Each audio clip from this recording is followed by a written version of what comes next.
اعوذ باللہ من الشیطان الرجیم۔ میں پناہ مانگتا ہوں اللہ کے شیطان مردود سے۔ بسم اللہ الرحمن الرحیم۔ اللہ کے نام سے شروع جو نہایت مہربان اور رحم والا ہے۔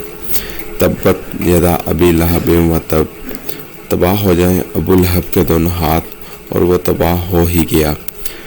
ما اغنا عنہ مالہ وما کسب، اسے کچھ کام نہ آیا اس کا مال اور نہ جو کمایا۔ سیصلی نارا ذات لہب، اب دھنستا ہے لپٹ مارتی آگ میں وہ۔ وامرأتہ حمالۃ الحطب، لکڑیوں کا گٹھا سر پر اٹھاتی۔ فی جیدہا حبل من مسد، اور اس کے گلے میں کھجور کی چھال کا رسہ۔ سورۃ ابی لہب مکی، اس میں 1 رکوع 5 آیتیں 20 کلمے 77 حروف ہیں۔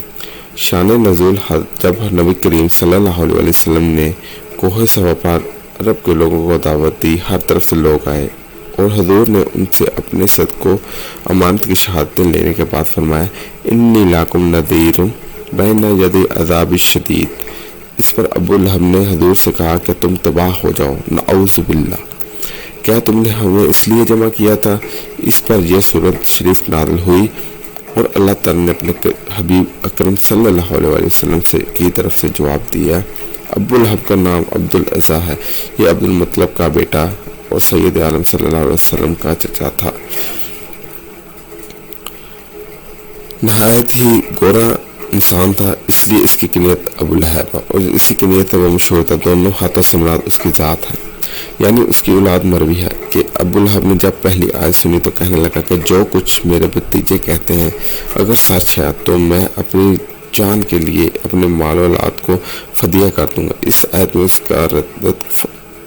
میں اس کا رد فرمایا گیا کہ یہ خیال غلط ہے، اس وقت کوئی چیز کام نہیں آنے والی۔ جمیل بنت حرب بن امیہ ابو سفیان کی بہن جو رسول اکرم صلی اللہ علیہ وسلم سے نہایت عناد و دعوت رکھتی تھی اور باوجود یہ کہ بہت دولتمند اور بڑے گھرانے کی تھی، لیکن سید عالم صلی اللہ علیہ وسلم کی عداوت میں انتہا کو پہنچی تھی کہ خود اپنے سروں پر کانٹوں کا گٹا لا کر رسول کریم صلی اللہ علیہ وسلم کی راستے میں ڈالتی تاکہ حضور کو اور حضور صلی اللہ علیہ وسلم کے اصحاب رضی اللہ تعالیٰ عنہ کو ایذا و تکلیف ہو، اور حضور کی اظہار ثانی اس کو اتنی پیاری تھی کہ وہ اس کام میں کسی دوسرے مدد لینا بھی گوارا نہ کرتی، جس سے کانٹوں کا گٹھا باندھتی تھی۔ ایک روز یہ بوجھ اٹھا کر لا رہی تھی کہ تھک کر آرام لینے کے لیے ایک پتھر پر بیٹھ گئی۔ ایک فرشتے نے بحکم الہی اس کے پیچھے سے اس کے گٹھے کو کھینچا اور وہ گرا اور رسی سے گلے میں پھنس گئی اور وہ مر گئی۔